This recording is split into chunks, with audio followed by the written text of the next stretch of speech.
గత ఎపిసోడ్లో మహర్షి కశ్యపుడు తన భార్యలు వినత కద్రులకు వరమిచ్చాడు.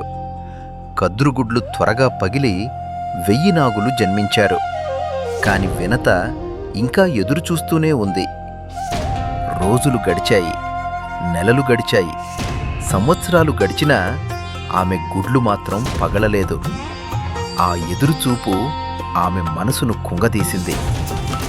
ఒకరోజు ఆమె ఆతృతను తట్టుకోలేక తన గుడ్డును స్వయంగా పగలగొట్టింది. ఆ గుడ్డులో నుండి ఒక శిశువు బయటకు వచ్చాడు. అతడే అరుగుడు. కానీ అతడు సంపూర్ణంగా రూపుదాల్చలేదు. అరలోపంగా జన్మించాడు. అతడు తన తల్లిని చూసి అన్నాడు, అమ్మా, నువ్వు తొందరపాటు చేశావు. నా సంపూర్ణ రూపం రావాల్సింది. నీ తొందరపాటు వల్ల నన్ను ఇలా అర్ధరూపంలో పుట్టించావు. ఆగ్రహంతో అరుగుడు తన తల్లిని శపించాడు. నువ్వు దాసిగా జీవించాలి. వినత కళ్ళలో నీళ్లు. ఆమె చేసిన తప్పు ఆమె జీవితాన్ని శాశ్వతంగా మార్చేసింది.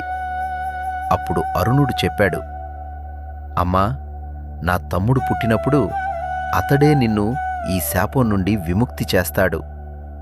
ఆ తమ్ముడు ఎవరు? అతడు ఎలా ఉంటాడు? తర్వాతి ఎపిసోడ్లో తెలుసుకుందాం.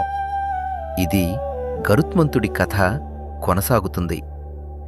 తర్వాతి ఎపిసోడ్ గరుత్మంతుడి అద్భుత జననం. సబ్స్క్రైబ్ చేయండి.